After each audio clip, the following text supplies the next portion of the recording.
First ever factory outlet Mukunda jewelleries Kukatpally, Khammam, Kothapet, Somajiguda, Hanamkonda and Suchitra.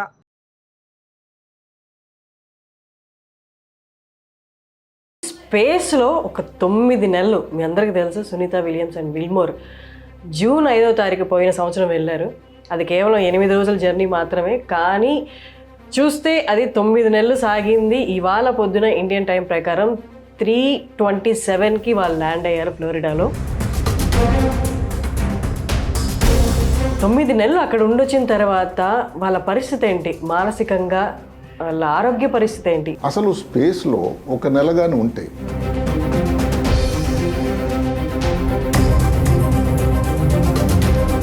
ఇప్పుడు ఆవిడ మానసిక పరిస్థితి ఎలా ఉంటుంది, శారీరకంగా ఆవిడకి ఏమైనా ఇబ్బందులు ఎదురవుతాయా అన్నది ఒక్కసారి. ఇంతవరకు స్పేస్లో ఒక సునీత విలియమ్స్, విల్మోరే వెళ్ళలేదు.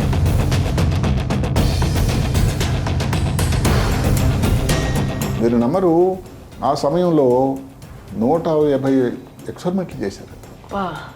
ఆమె 2 సార్లు స్పేస్ వాక్ చేశారు. ఇంటర్నేషనల్ స్పేస్ స్టేషన్ క్యాప్సూల్లో ఉంటారు వాళ్ళు భద్రంగా. దాన్ని విడిచి బయటకు వెళ్ళడం అంటే, అందుకనే నాకు ఎవరైనా అడిగితే అసలైన హీరోయిన్ ఎవరంటే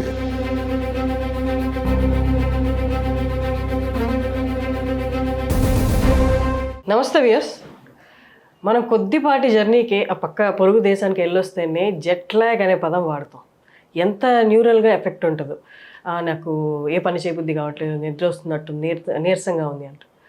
అలాంటిది స్పేస్లో ఒక 9 నెలలు మీ అందరికీ తెలుసు. Sunita Williams and Wilmore June 5వ తారీఖు పోయిన సంవత్సరం వెళ్ళారు. అది కేవలం 8 రోజుల జర్నీ మాత్రమే, కానీ చూస్తే అది 9 నెలలు సాగింది. ఇవాళ పొద్దున ఇండియన్ టైం ప్రకారం 3:27కి వాళ్ళు ల్యాండ్ అయ్యారు ఫ్లోరిడాలో. సరే, వచ్చేసారు. 9 నెలలు అక్కడ ఉండొచ్చిన తర్వాత వాళ్ళ పరిస్థితి ఏంటి, మానసికంగా వాళ్ళ ఆరోగ్య పరిస్థితి ఏంటి, ఇవన్నీ మనం అడిగి తెలుసుకుందాం. India's top neuro surgeon Ranganatham గారి వాళ్ళు మనతో ఉన్నారు. నమస్తే సార్. నమస్తే.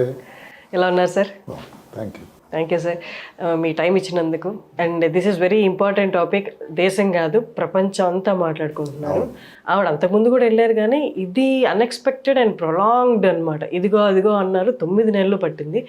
ఇప్పుడు ఆవిడ మానసిక పరిస్థితి ఎలా ఉంటుంది, శారీరకంగా ఆవిడకి ఏమైనా ఇబ్బందులు ఎదురవుతాయా అన్నది ఒక్కసారి మీ మాటల్లో.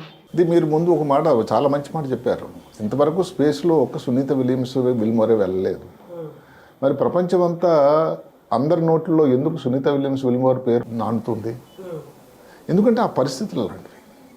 వాళ్ళు స్పేస్లో ఉన్న 9 నెలలు వాళ్ళు చేసినట్టు బిహేవియర్, ఆ దీశాలెత్తు, వాళ్ళ కార్యదీక్షత, ఎవరి మీద కంప్లైంట్ లేకుండా ఒక్కసారి గత నెల అంటే జనవరిలో ఒక్కసారి ఒక చిన్న మెసేజ్ ఆమె పంపించారు. చాలా రోజులు అయిపోయింది, మాకు కూడా మేము మిస్ అవుతున్నాము, పిల్లలు లేరు వారికి, మన చుట్టాలని చూడాలి, సాధ్యమైనంత వరకు భూమి మీదకి వచ్చేయాలని అనిపిస్తుంది మాకు అని ఒక్కసారి. విల్మోర్ అది కూడా అనలేదు. ఒకటి. రెండోది, విలియమ్స్ గారి భర్త, వారి సిస్టరు, వాళ్ళందరూ చెప్పడం ఆమె ఇంతకుముందు 2 సార్లు వెళ్ళింది, ఆమెకు అన్నీ తెలుసు, మేమేం వరీ లేదని. ప్రపంచమంతా వరీ అవుతున్న టైంలో విల్మోర్ గారి అమ్మాయి ఒక వీడియో పెట్టింది. మా నాన్న ఈజ్ క్యాపబుల్, మైండ్ ఈజ్ 68. వీరు విలియమ్స్, సునీత విలియమ్స్ 59 ఇప్పుడు. ఎందుకంటే ఒక బర్త్డే అక్కడే సెలబ్రేట్ చేసుకుంటారు. ఇప్పుడు మీరు అడిగిన ప్రశ్న ఏదైతే ఉందో, 9 నెలల ప్రస్థానంలో స్పేస్లో ఇబ్బందులు రావా? అందులో విల్మోర్ పరిస్థితి వేరు. ఒక పురుషుడుగా, అంటే స్త్రీని కించపరిచే ప్రయత్నం కాకపోయినా సహజసిద్ధంగా స్త్రీలో కొన్ని మార్పులు వస్తాయి. ముఖ్యంగా ఏమిటంటే 50 ఆ ప్రాంతంలో వచ్చేదాన్ని మెనోపాజ్ అంటారు, ఋతుక్రమం ఆగిపోవటం. దానిలో మామూలుగానే కొన్ని క్షీణత అవుతూ ఉంటుంది, కండరాలు వీక్ అయిపోతాయి, మామూలుగా జాయింట్స్లో పెయిన్లు వస్తూ ఉంటాయి, కాల్షియం తగ్గిపోతూ ఉంటుంది. అలాంటి పరిస్థితుల్లో ఈమె ఒక కొత్త స్టార్ లైనర్ బోయింగ్ కంపెనీ వాళ్ళు స్టార్ట్ చేశారు. ఆమె 5 రోజులకు 8 రోజులకు వెళ్ళాల్సిన అవసరమే లేదు. కానీ ఒక కొత్త కంపెనీని వాళ్ళకి సహాయం చేద్దాం, ప్రోత్సహించుదాం, ఒక ప్రైవేటు రంగానికి ఇంకొకసారి, అప్పటికే స్పేస్ ఎక్స్ రంగంలో ఉన్నారు అని ఒక్క ఆలోచనతో వాళ్ళిద్దరూ ఒప్పుకున్నారు. ఆ సీనియారిటీకి అప్పటికే వాళ్ళు 2 సార్లు వెళ్ళారు. ఇప్పుడు వెళ్ళకపోతే ఏమవుతుంది? 8 రోజులు అయిపోయింది. ఎక్కడ మొదలైంది ప్రాబ్లం. అంటే ఎవరిని కించపరచడం కానీ తప్పు పట్టడం కాకపోయినా కారణం ఏదైనా సునీత విలియమ్స్ విల్మోర్ భారతదేశ కాల ప్రమాణం ప్రకారం ఈరోజు తెల్లవారి 3:27 ఫ్లారిడాలో ల్యాండ్ అయ్యారు. ల్యాండ్ అయ్యారు. అంటే 9 నెలలు, అంటే 278 రోజులు 7 గంటలు. ఇంకొక మాట మనం చేయించుకోవాలి. ఇప్పుడు ఈ 9 నెలలు దేవుడా అనుకొని పరితపించుతూ బాధపడుతూ ఉన్నారా? లేదండి. మీరు నమ్మరు, ఆ సమయంలో 150 ఎక్స్పెరిమెంట్లు చేశారట. చాలా రీసెర్చ్ ప్రాజెక్ట్స్ చేశారు. ఏమిటి అంటే భావి తరానికి ముందు ఏదైతే స్పేస్ అన్నది ఏదో మన పక్క ప్రాంతంకి వెళ్ళే మాదిరిగా ఆలోచన ఉందో, ప్రైవేట్ రంగం వాళ్ళు కూడా చాలామంది బ్లూ ఆరిజిన్ వాళ్ళు కానీ స్పేస్ ఎక్స్ అయితే సరే ఇంకా మిగతా వాళ్ళు వీళ్ళందరూ కూడా వెళ్తున్నారు. దానికి మార్గదర్శనం కావాలి. అక్కడ ఉండేటువంటి పరిస్థితులు ఏమిటి, అక్కడ ఏమైనా యాంటీబయాటిక్స్ ఏదైనా ముఖ్యంగా మైక్రోబ్స్ ఏమైనా ఉన్నాయా, లేకపోతే అక్కడ చెట్లు కానీ అక్కడ పెరుగుతాయా, ఆక్సిజన్ తక్కువలో ఉండేటట్టు ఏం ప్రాబ్లం అవుతుంది, ఇలాంటి ఎన్నో పరిశోధన చేశారు. అదే కాకుండా ఆమె 2 సార్లు స్పేస్ వాక్ చేసింది. స్పేస్ వాక్ అంటే ఏంటి తెలిసిన, అది ఒక్కసారి స్పేస్ వాక్ అంటే ప్రాణానికి ఇంత రిస్క్ తీసుకున్నట్లు లెక్క. అంటే ఏమిటి, మీరు సురక్షిత ప్రాంతమైనటువంటి ఈ ఇంటర్నేషనల్ స్పేస్ స్టేషన్ క్యాప్సూల్లో ఉంటారు వాళ్ళు భద్రంగా. దాన్ని విడిచి బయటకు వెళ్ళడం అంటే ఓకే, వెళ్ళేటప్పుడు స్పేస్ సూట్కు వేసుకుని వెళ్తారు, కానీ దానివల్ల ఉండే రిస్క్ అదే. కానీ దానికి ఒక యాంకరింగ్ ఉంటుంది స్పేస్ స్టేషన్కి, మీరు చూస్తే ఒక తోకలాగా. అంటే ఏదైనా పొరపాటున మిస్ అయిపోయి ఉన్నారండి, మరి తర్వాత దొరకనే ఉన్నారు. ఈ స్పేస్ సూట్ ఉంది చాలా భద్రం, అది ఒక మినీ స్పేస్ స్టేషన్ అంటారు. అది అంటే ఆక్సిజన్ కానీ మాట్లాడడానికి కానీ కళ్ళద్దాలు కానీ ఏదైతే పీపీఈ సూట్లు వేస్తేనే మనం ఏ టైంలో కోవిడ్ టైంలో అమ్మో అనుకునేవాళ్ళం. అలాంటిది ఇంత కష్టమైంది, ఇంత బరువుది. అందులో ఎక్కడ స్పేస్లోకి వెళ్ళి ఎక్కడైతే గ్రావిటీ అంటూ లేని చోట్ల నడవాలి, ఎంత ముఖ్యం. అలాంటి 2 సార్లు చేశారు. స్త్రీగా ఈరోజు ప్రపంచ రికార్డు ఆ వ్యక్తిది. 62 గంటల 6 నిమిషాలు ఆమెది రికార్డు. ఇంకొక ఏ స్త్రీ కూడా స్పేస్కి చాలామంది వెళ్ళారు. ఒక ఆమె 80 సంవత్సరాలప్పుడు కూడా వెళ్ళారు. కానీ స్పేస్ వాక్ మాత్రం సునీత విలియమ్స్ ఇదే ఇప్పుడు ప్రపంచ రికార్డు. ఇన్ని విషయాలు చేస్తూ స్పేస్ వాక్లో ఏం చేశారు, ఊరికే నడిచి వచ్చేయటం కాదు, దానిలో ఉండే రిపేర్స్, ఒక రేడియో ఫ్రీక్వెన్సీ యాంటెన్నా ఏదో సరిగ్గా పనిచేయకపోతే దాన్ని తీసివేయటం, అదే కాకుండా ముందు వచ్చే వాళ్ళ కోసం ఏదైతే దానికి చేసినటువంటి ఇక్కడ ప్రాబ్లమ్స్ ఉన్నాయి, ఇక్కడ మధ్యలో ఇబ్బంది వచ్చింది, వాళ్ళు వెళ్తున్నప్పుడే జరిగింది కదండి. హీలియం లీక్ రావడం, ఎందుకు ఈ స్టార్ లైన్లో తిరిగి రాలేదు? హీలియం లీక్ రావడం వల్ల థ్రస్టర్స్ అన్నది ఓపెన్ కాలేకపోవడం వల్ల కింద ఉండేటువంటి NASA, national aeronautic space administration అనేది వాళ్ళు చెప్పారు, ఇంకా మరి వాళ్ళిద్దరిని దాంట్లో తీసుకురాలేము. అది చాలా పెద్ద హడావుడి జరిగిందని, గొడవ జరిగిందని కూడా మన కథనాలు వచ్చాయి. ఇక్కడ హోస్టల్లో స్టార్ లైన్ వాళ్ళు అన్నారు, లేదని రావచ్చు, సురక్షితం మేము గ్యారంటీ ఇస్తామని. మేము మిమ్మల్ని నమ్మము, ఎందుకంటే ఇంకో కల్పన చావ్లా జరగకూడదు.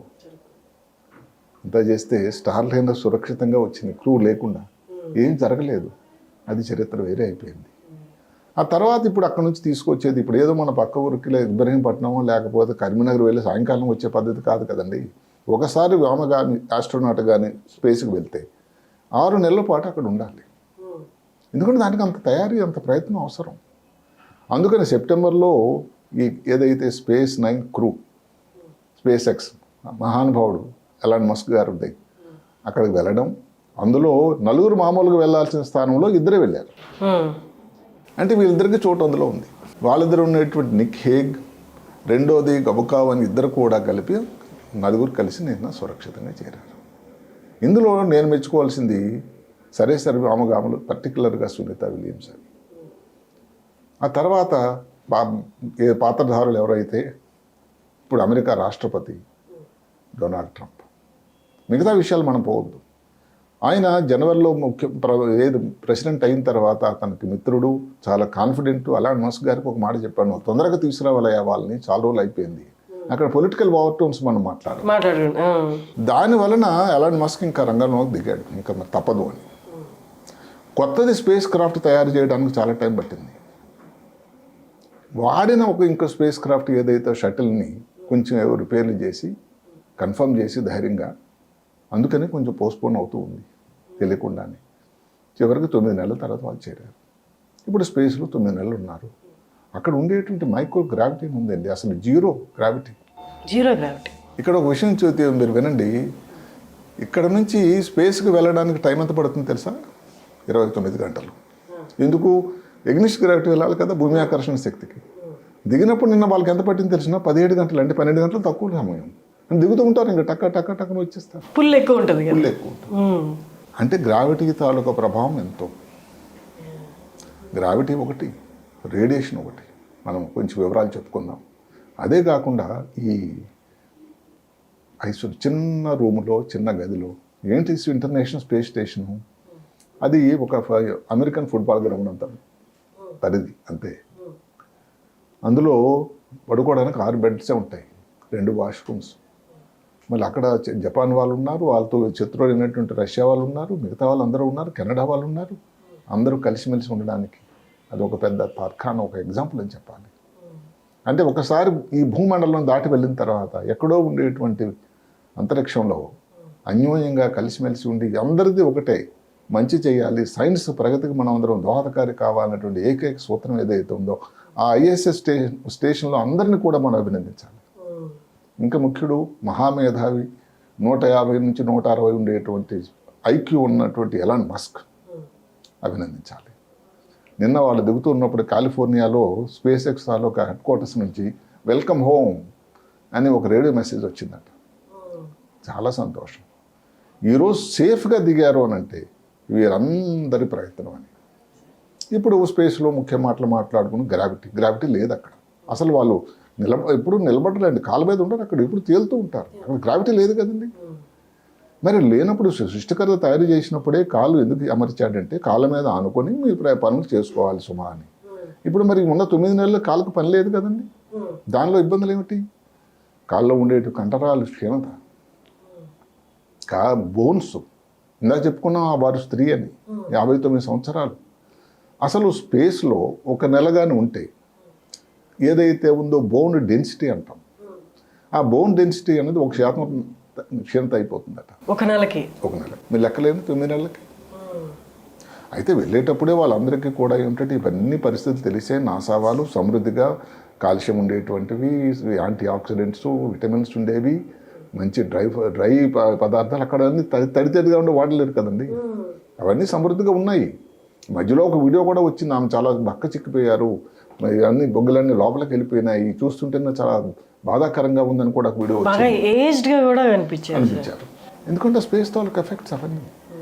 ఆమె అయితే లేదు, నేను I'm happy, I'm stuck at work అని చెప్పింది ఆమె. అంటే ఏమిటి? స్టాండర్డ్ అని పెట్టారు, అంటే ఆమె తప్పలేని పరిస్థితి ఉండిపోయారని కాదు. లేదు, మేము పనిలో ఉన్నామండి, మీరేం భయపడకండి, మేము వచ్చేస్తాం. అది గొప్పతనం, ధైర్యానికి చెప్పాలి, మెచ్చుకోవాలి ఒక స్త్రీ ముఖ్యంగా. రెండోది ఈ కండరాల్లో 5 రోజులు స్పేస్లో ఎవరైనా ఉంటే, శాస్త్రం ఏం చెప్తుంది, నాసా వారి ఫిగర్స్ ఏవి, 20% తగ్గిపోతుంది కండరాల తాలూకా ఆ పనితనం, థిక్నెస్.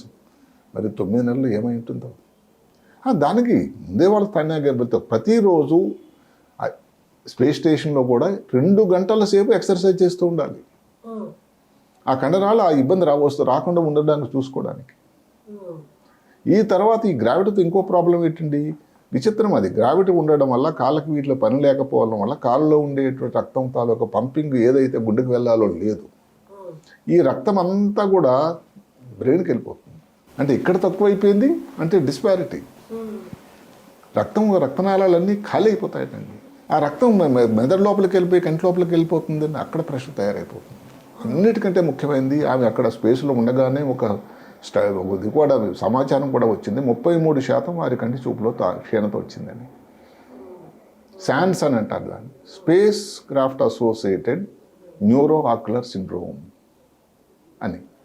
అంటే ఇప్పుడు దాని లోపల కంటి లోపలికి ఆ వాపు లాంటిది ఎక్కువ వెళ్ళిపోయి కంటి నరంలో వాపు వచ్చి అక్కడ ఉండేటువంటి క్లియరా అని లేకపోతే రెటీనా అని పొరలు ఉంటాయి కంటి లోపల, వాటిలో పొరలు ఇది ఫోల్డ్స్ వచ్చేసి మడతల్లాగా ఆ చుట్టుపక్కల కంటి చూపు సరిగ్గా కనబడదు, విపరీతం తలనొప్పి, ఇవన్నీ.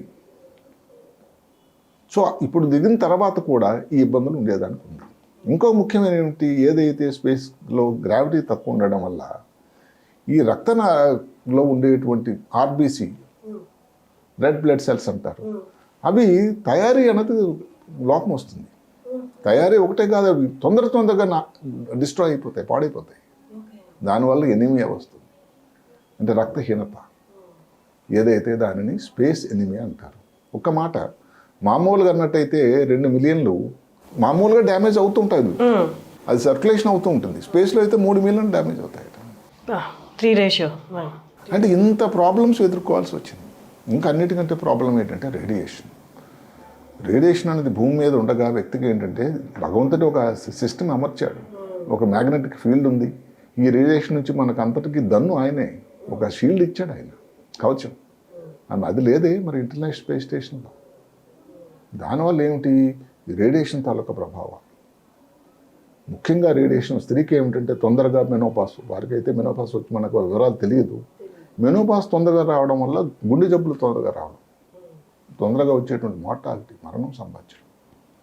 మనం కోరుకోకూడదు ఇది. ఎంతోమంది ప్రేయర్స్ చేస్తున్నారు. 21 టెంపుల్స్లో, హిందూ టెంపుల్స్లో అమెరికాలో పూజలు చేశారట, క్షేమంగా రావాలి. ఆ ప్రేయర్స్ అనేది అదే కాకుండా బిల్మోర్ కోసం ఏదైతే ఉందో హోస్టన్లో, ఆయన క్రిస్టియన్, ఆ చర్చిలో ప్రేయర్లు చేశారట. విలియమ్స్ ఏదైతే ఒరిజినల్ వాళ్ళ సొంత ఊరు మెహసానా డిస్ట్రిక్ట్లో జుల్సాన్ అనే ఊరిలో కూడా అక్కడ అందరూ కోరుకున్నారు ఎప్పుడు తిరిగి వస్తుంది అని. అహ్మదాబాద్లో హవనలు చేశారు. భారత ప్రధాని ఒక మెసేజ్ కూడా ఇచ్చారు, మీరు హాయిగా చక్కగా క్షేమంగా తిరిగి రండి, తిరిగి వచ్చి మీరు భారతదేశాన్ని దర్శించండి, ఇంతకుముందులాగే వీఆర్ వెల్కమింగ్ అని చెప్పారు ఆయన. అంటే ఈ అన్ని గుడ్ విషెస్తో అలా సహా ఆమె తిరిగి చక్కగా వచ్చారు. రేడియేషన్ ఎఫెక్ట్ తీసుకుంటే స్కిన్ డైరెక్ట్గా ఎక్స్పోజ్ అవుతుంది, ఎంత స్పేస్ సూట్ వేసుకున్నా కానీ. దానివల్ల స్కిన్ క్యాన్సర్లు, బ్లడ్ క్యాన్సర్ లాంటి ప్రాబ్లమ్స్ ఇవన్నీ వచ్చేదానికి ఆస్కారం ఉంది. మీరు చూస్తూ ఉంటారు, క్రికెటర్స్ ఎవరు ఆస్ట్రేలియా నుంచి వస్తే అక్కడ కొంచెం అల్ట్రా వైలెట్ రేడియేషన్ ఎక్కువ ఉంటుంది. ఈ ఫేస్ మీద ఇలాంటి చిన్న పెయింట్ పెట్టుకొని వాళ్ళు ఆడుతూ ఉంటారు, వైట్ పెయింట్. ఎందుకు అంటే ఇలాంటి క్యాన్సర్ రాకుండా ఉండడానికి ఒక ప్రొటెక్షన్. అది ఒక్క మ్యాచ్లో అప్పటికే భారతదేశంలో అది ఎక్కువ ఉంటుంది అని. అలాంటిది మరి ఇక్కడ స్పేస్లో ఎలా ఉందండి, ఎన్నింతలు ఎక్కువ ఉంటుంది. అందులోనూ అక్కడ ఉండే రేడియేషన్ ఏమిటి, 2 రకాల రేడియేషన్ ఉంది. ఏదైతే సన్ నుంచి వచ్చినటువంటి రేడియేషన్ వేరు, అలాగే ఈ గ్రహమండలం, నక్షత్ర మండలం నుంచి వచ్చేటువంటి రేడియేషన్ వేరు. ఇంకా ప్రమాదకరమైన రేడియేషన్. మూడవది ఏమిటంటే కన్ఫైన్మెంట్. చిన్న ఏరియాలో రోజు ఆ మొఖాలనే చూస్తూ చుట్టుపక్కలతో ఎవరితో పలకరింపులు లేవు. కన్ఫైన్మెంట్, సాలిటరీ కన్ఫైన్మెంట్ కింద లెక్కది. దానివల్ల మనోవ్యాధికి మందు లేదన్నట్టు బ్రెయిన్లో మార్పులు, కాగ్నిటివ్ స్కిల్, జ్ఞాపక శక్తి, లేకపోతే అనాలిసిస్ కానీ, విచక్షణ జ్ఞానం కానీ, ఇవన్నీ కూడా రూపిస్తూ ఉంటాయట. అదే కాకుండా ముందు చెప్పినట్టుగానే మెదడు లోపల ఒత్తిడి కూడా పెరగడానికి ఆస్కారం ఉంటుంది. అంటే ఇన్ని ఇబ్బందులు ఈ స్పేస్లో ట్రావెల్ దానివల్ల ఉంటాయి. అందరికి వస్తాయంటే రాదు. అదే కాకుండా ఏదో వచ్చింది తగ్గిపోతుంది అంటే కొంతమందికి తగ్గిపోవచ్చు తొందరగా, కొంతమందికి వారాలు, నెలలు కూడా పట్టవచ్చు. ఒకసారి పూర్తిగా రికవర్ కూడా కాకపోవచ్చు. కంటి చూపి అనుకోండి, దానికి ముందు అన్ని పరీక్షలు చేస్తారు వెళ్ళే ముందు. దానికి రకరకాల స్కాన్లు, ఎంఆర్ఐ స్కాన్లు, ఫండోస్కోపీ, టోనోమెట్రీ, ఇలాంటివన్నీ చేస్తారు. కానీ ఎక్కడైనా కానీ తేడా రావచ్చు కదా. అవును. అంటే ఇన్ని రిస్కులు తీసుకొని ఈ వ్యోమగాములు ఒకరిది ఏంటి, ఒకటి సరే అక్కడికి వెళ్ళి చేయాలనుకుంటే ఆ ధీరత్వం, అదే కాకుండా సైంటిఫిక్ ఉత్సుకత. అందుకనే నాకు ఎవరైనా అడిగితే అసలైన హీరోయిన్ ఎవరంటే నా ప్రకారం ఇలాంటి ఏదైతే అన్ని వ్యయప్రసాలు ఓర్చి రిస్క్ కూడా తీసుకుని వెళ్ళేటువంటి వ్యోమగాములు ఎవరైతే ఉన్నారో, జవాన్లు, అదే కాకుండా ప్రాణాలు రక్షించడానికి ప్రయత్నించేటువంటి డాక్టర్లు నిజమైన హీరోలు, హీరోయిన్. ఖచ్చితంగా సార్. నాకు ఇంకొక చిన్న, సారీ టు ఇంటరప్ట్ సార్. ఇప్పుడు మీరు అన్నారు ఈ అందులో చాలామంది ఉంటారు, చాలా దేశాలు ఉంటారు. వాళ్ళు అంటే వీళ్ళైతే వచ్చేసారు సార్, నా 2 వెళ్ళి 4 వచ్చారు. అక్కడ ఉన్న వాళ్ళు కూడా దఫాలుగా మారుతూ ఉంటారు. అంటే వాళ్ళ డ్యూరేషన్ ఉంటుంది కదండి, పీరియడ్. వాళ్ళు అక్కడికి స్పేస్లోకి వెళ్ళేటప్పుడే వీళ్ళు 2 రోజులు ఉండాలని ఒక రూల్ ఉంది. అందుకే కదా మనం లేకపోతే విలియమ్స్ గురించి అనుకోవడానికి. ఆమె అసలు 8 రోజులు రావాల్సింది, 9 నెలలు అయిపోయింది. ఇప్పుడు ఏదైతే ఉన్నారో, ఇప్పుడు ఇంతకుముందు 2 ఏదైతే సెప్టెంబర్లో పెరిగిన వాళ్ళు ఇప్పుడు కలిసి వచ్చేసారు 4. అంటే ఇంకొక మళ్ళీ ఇప్పుడు నెక్స్ట్ ఇక్కడ నుంచి స్పేస్ షిప్ వెళ్ళినప్పుడు దాంట్లో ఇంకా 4 వెళ్తారు. దాంట్లో సీటింగ్ అరేంజ్మెంట్ 4. అంటే అక్కడ ఉన్న 4 ఎవరో మళ్ళీ వస్తారు కిందకి. అది ఒక సిస్టమ్ ఒకటి ఉంది, హ్యాండింగ్ ఓవర్ అని. ఇప్పుడు మాటకి మేము నర్సులు, మేము పనిచేసే డాక్టర్లు ఏంటంటే తన డ్యూటీ అయిపోగానే మిగతా డ్యూటీ వాళ్ళకి హ్యాండ్ ఓవర్ అని ఉంటుంది. క్విక్గా హ్యాండ్ ఓవర్ అంటే ఆ పని ఉంది, ఆ పేషెంట్కి ప్రాబ్లం ఉందా, ఇంజక్షన్ ఇవ్వలేదు, ఈ డ్రెస్సింగ్ చేయాలి, ఇవన్నీ. అలాంటి హ్యాండింగ్ ఓవర్ ఉంటుంది. అదొక పెద్ద ప్రక్రియ. అండ్ హ్యాండింగ్ ఓవర్ అంటే ఏదన్నా కానీ అక్కడ రిపేర్ ఉంది ఇది చూసుకోవాలి, ఏదో లీక్ అయింది, మన ప్రాబ్లం వచ్చింది, ఏదో సౌండ్ వచ్చింది, ఇవన్నీ అటెండ్ చేయాలి. బయటకు ఏదైనా రిపేర్లు ఉంటే చేయటం. ఇంకెవరు వస్తారండి అక్కడ? రిపేర్ని పిలుస్తారా? ప్లంబర్ వస్తారా? ఇంజనీరు వాళ్ళే, నావిగేషన్ చేసేవాళ్ళు వాళ్ళే, క్యాప్టెన్ వాళ్ళే ఉన్నవాళ్ళే. అందువల్ల అక్కడ ఉండేటువంటి పరిస్థితి అన్నది చాలా డిఫికల్ట్. ఇవన్నిటికీ కోర్చి తెలిసే వెళ్ళడం. అది కూడా ఒకసారి ఏదో వెళ్ళారని కాదు. ఈ వచ్చిన నలుగురిలో మొదటిసారి వెళ్ళిన ఒక వ్యక్తి హేగ్ అనే వ్యక్తి ఇంతకుముందు వెళ్ళాడు. ఆయన గొర్బుకోవ్ అని ఏదైతే ఆ రష్యన్ హోమగామి ఏదైతే ఉన్నాడో ఆయన మొదటిసారి వెళ్ళడం. ఇంకా ఈ కామెడేరీ ఏదో హ్యాపీనెస్ వీళ్ళిద్దరు కలిసిమెలిసి ఒక మాట చెప్తాను. నిన్న దిగినప్పుడు మీరు అబ్జర్వ్ చేస్తే ఫస్ట్ వచ్చింది ఎవరైతే జూనియర్ మోస్ట్ పర్సన్ మొదటిసారి వెళ్ళాడో రుబుకోవ్, రష్యన్. తర్వాత వచ్చింది హేగ్, స్త్రీగా మూడోసారి ఆమె. లాస్ట్లో వచ్చాడు విల్మోర్. చూడండి, వీళ్ళిద్దరు మేము వెళ్ళాము తొందరగా వచ్చేస్తాం అబ్బాయి అని బయటకు వచ్చేస్తే. అంటే అక్కడ అబ్జర్వ్ చేస్తే ఇవన్నీ కూడా చిన్న చిన్న సూక్ష్మ వివరాలు. కానీ అంటే ఎంత కలిసిమెలిసి ఉండి కలిసి పనిచేయటం అన్నది నిజంగా మెచ్చుకోవాల్సినట్టుది గొప్ప తర్కం. సార్ ఇప్పుడైతే వాళ్ళు వచ్చేసారు. ఐ హోప్ అంటే ఇప్పుడు అదే ప్రాబ్లమ్స్. కంటి చూపుల కోసం టెస్టులు చేయాలి, బోన్ మాస్ కోసం టెస్టులు చేయాలి. ఎందుకంటే బోన్ మాస్ దానివల్ల తగ్గిపోవడం వల్ల, కాల్షియం క్షీణత అవ్వడం వల్ల, ఏదైతే డెన్సిటీ తగ్గిపోవడం వల్ల ఫ్రాక్చర్స్ ఇలాంటివి జరగడానికి అవకాశం ఉంటుంది. ఏదైతే ఇది కండరాల తాలూకా క్షీణత అవ్వడం వల్ల దానికి ఎక్సర్సైజ్లు అవన్నీ నేర్పుతారు. అందుకని ఇప్పుడు ఏదైతే ఫ్లోరిడాలో దిగినప్పటి వాళ్ళకి వెళ్ళిపోవడానికి లేదండి ఇంటికి. ఫ్లోరిడా నుంచి హౌస్టన్కి షిఫ్ట్ చేస్తారు. అక్కడ వాళ్ళ చుట్టాలు బంధువులను ఒకసారి పలకరిస్తారు. తర్వాత కొన్ని వారాలు నెలల తర్వాత అవసరాన్ని బట్టి అప్పుడు వాళ్ళ ఇంటికి వెళ్ళాలి. అంటే ఉంటాయి. అదే ఇప్పుడు మనకు దిగగానే ఏం చేశారు, ఫస్ట్ ఒక క్యాప్సూల్ నుంచి దీనికి షిప్లో ఉండకు వెళ్ళిపోయారు. షిప్ నుంచి బయటకి ట్రాలీ మీద మనం వస్తూ చూస్తున్నాం చేసి ఇప్పుడు హౌస్టన్కి షిఫ్ట్ చేస్తున్నారు ఫ్లైట్. అక్కడ పరీక్షలన్నీ మళ్ళీ నిర్వహించి అన్నీ సక్రమంగా ఉన్నాయని, ఏం ఇబ్బంది లేదు అన్నప్పుడే దానికి వాళ్ళ ప్రకారం అంతా బాగుందని చెప్పిన రోజునాడే నేను బయటకు వెళ్ళడానికి వాళ్ళ బంధువుల్ని ఇంటికి వెళ్ళడానికి అనుమతిస్తారు. అదే కాకుండా అప్పుడుతో అయిపోదు, ఇంకా వాళ్ళ లైఫ్ లాంగ్ ఇంకో పద్ధతి ఉందండి. ఆస్ట్రోనాట్స్లో లైఫ్ లాంగ్ ఫాలో అప్. ఎప్పుడైనా ఒక ప్రాబ్లం రావచ్చు కొత్తది. మనం ఇప్పుడే ఇవి చిన్నవే చెప్పుకున్న మాట. గుండె తాలూకా రక్తం పంపింగ్ మెకానిజం డ్యామేజ్ అయిపోతుంది, గుండె తాలూకా క్షీణత అయిపోతుంది, కంట్రాక్ట్ అయిపోతుంది, చిన్నగా అయిపోతుంది. ఊపిరితిత్తులో ప్రాబ్లం రావచ్చు, జ్ఞాపశక్తి తేడా వస్తుంది, కంటి చూపుని సరే మనం చెప్పుకున్నాం. ఇన్ని మార్పులు స్పేస్ వల్ల రావడానికి ఆస్కారం. సార్ అంటే ఇప్పుడు మన అంటే ఎర్త్ మీద పుట్టిన ఒక హ్యూమన్ బీయింగ్ అక్కడికి వెళ్తే కొత్త ప్రదేశానికి వెళ్ళారు కాబట్టి జరిగే మార్పులు చెప్పుకున్నాం సార్. అలా కాకుండా స్పేస్లో ఆవిడ దిగి నడవడం జరిగింది. వి డోంట్ నో అక్కడ ఏ మైక్రో ఆర్గానిజమ్స్ ఉన్నాయో, ఎలాంటి జబ్బులు రావచ్చు, కొత్తగా అంటే ఫారెన్ బాడీస్ కాబట్టి అవన్నీ ఈ ఆవిడ ఎక్స్పోజ్ అయ్యే ఛాన్సెస్ ఉన్నాయా? లేకపోతే వీళ్ళందరూ ఒకటే క్యాప్సూల్లోనో దట్టు క్లోజ్డ్ క్యాప్సూల్లో ఉన్నారు కాబట్టి ఒకరికి ఏదైనా ఆరోగ్య సమస్య వచ్చినా వీళ్ళందరికీ స్ప్రెడ్ అయ్యే ఛాన్స్. మీ ప్రశ్న చాలా సరిగ్గా ప్రశ్న. అందుకనే ఈ పరిశోధనలో భాగంగా అక్కడ ఉండేటువంటి కొన్ని శాంపుల్స్ కలెక్ట్ చేశారు ఆమె. ఓకే, అక్కడ ఏమన్నా మైక్రోగ్రామ్స్ అండ్ ఏదైతే బ్యాక్టీరియా కానీ ఉన్నాయా అని అవన్నీ వచ్చిన తర్వాత దానికి అనాలిసిస్ జరుగుతూ ఉంది. అదే కాకుండా అందరికీ తెలియాల్సింది ఏమిటంటే ఇంటర్నేషనల్ స్పేస్ స్టేషన్ ఒక స్టెరైల్ ఏరియా టోటల్గా. అక్కడ ఏ రకం ఇన్ఫెక్షన్ అలాంటిది రావడానికి ఆస్కారం లేదు. స్పేస్ వాక్ చేసినప్పుడు అదే పరిస్థితి కాదు. అందువలన అక్కడ ఏదైతే అక్కడ కానీ క్రిములు ఏమైనా ఉన్నాయా అది మనకు తెలియదు. ఎంత మనం స్పేస్ సూట్ తీసుకున్నటువంటి గాగల్స్ ఉంటాయి, దానికి అన్ని పరికరాలు ఉంటాయి. అసలు ఏది కూడా చిన్న ఆ స్పేస్ సూట్కి చిన్న రంధ్రం పడింది అనుకోండి, ఎందుకంటే అక్కడ వాయు వేగం ఇంత అంత కాదట. ఏదైనా చిన్నది ఏదైనా స్టోను కాదు, ఏదైనా చిన్న పార్టికల్ వచ్చి తగిలిందంటే దానికి రంధ్రం అయిపోవచ్చు. ఇన్ని ఇబ్బందులు. సో అలాంటి దాన్ని కూడా నుంచి అక్కడ ఇంతకుముందు చేశారు, ఇప్పుడు కలిసి 67 గంటలు చేయడం అంటే ఏంటండి సార్? అది గొప్పతనం. Thank you so much sir, చాలా చక్కగా చెప్పారు. ఐ హోప్ మన వీడియో చాలా మందికి అసలు ఏం జరుగుతుందో అర్థం కాని వాళ్ళందరికీ యూజ్ అవుద్ది అనుకున్నాను. Thank you so much. నమస్తే.